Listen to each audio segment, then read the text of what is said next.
proud of all the people, not just one single accomplishment or not just an agenda item, but the people who helped it get there and the people who will be here long after I'm gone. The people are who Governor Phil Bryant touts most about his accomplishments in office. He's made dozens of appointments to key positions.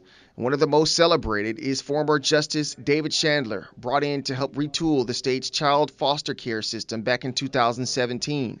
Chandler came in at a time when the federal government nearly threatened to take over the child welfare system for neglecting children.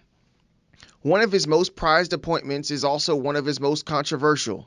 It is appointing Cindy Hyde-Smith as the first female to the United States Congress from the state of Mississippi. We've never had a congresswoman or a U.S. senator as a female, so I'm proud of her.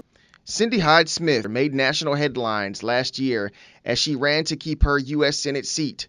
Bryant staunchly defended her after she said she would sit on the front row of a public hanging, apparently to humor Tupelo voters. I can tell you all of us in public life have said things on occasion that we could have phrased better.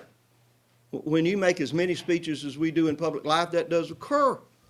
Governor Bryant also touts improvements to education as another accomplishment. Educational attainment levels, so there's more students graduating from high school than any time in Mississippi's history. Third graders are reading at an 85% level. Even after we made the test more difficult, we had to, because we've got to reach a national standard of reading, not just saying we think it's okay to read at a basic level in the third grade, but to achieve the national standard. Governor Bryant single-handedly helped Jackson Public Schools avoid a statewide takeover 2 years ago by working with city leaders and the Kellogg Foundation to establish a third option, ultimately leaving the second largest school district in local control. The district now has risen from an F to a D rating. Governor Bryant says the economy has grown under his leadership. He touts big companies like Amazon and Continental Tire, which will employ about 2,500 workers in Hinds County alone. Still, jobs is actually one of his biggest regrets. I wish we had done a better job, or could do a better job, of helping people find careers, people who are not working. We've got 56,000 jobs opened in the state of Mississippi. 56,000. So it has been so hard for us to find that individual and find the job and career that they want and bring them together. It doesn't sound like it would be difficult, but it has been.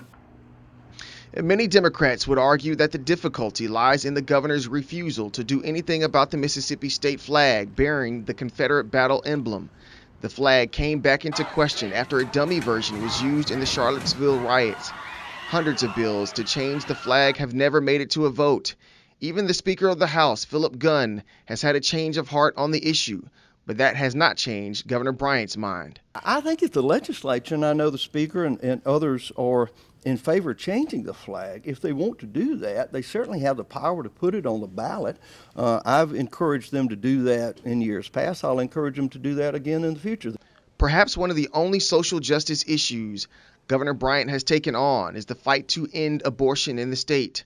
Bryant has signed several bills into law targeting the state's only abortion clinic. All have been struck down by federal courts, except the most recent fetal heartbeat bill, which is still in a legal fight. We should all take to the streets and protest every time an innocent life is taken in this nation, and we seem somehow to shrug our shoulders and expect that it's going to go on without challenge.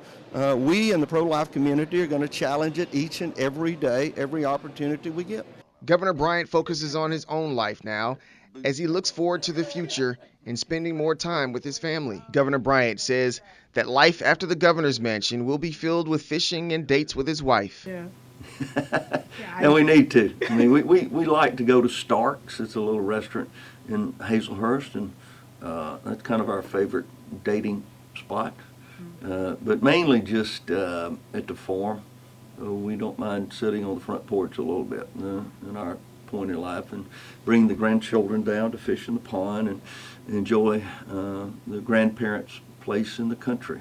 That's our dream, is to have those days with the children and not have to say I've got to go and catch a plane, or I've got to go and make a speech, and I've got to go to another event, which is what we do now. We come in and visit, and then we have to leave. And, it's going to be different, but it's going to be wonderful. Governor Bryant will be watching Mississippi from the outside looking in, a very different life for a very different kind of a leader. Eric Walker, JSU-TV.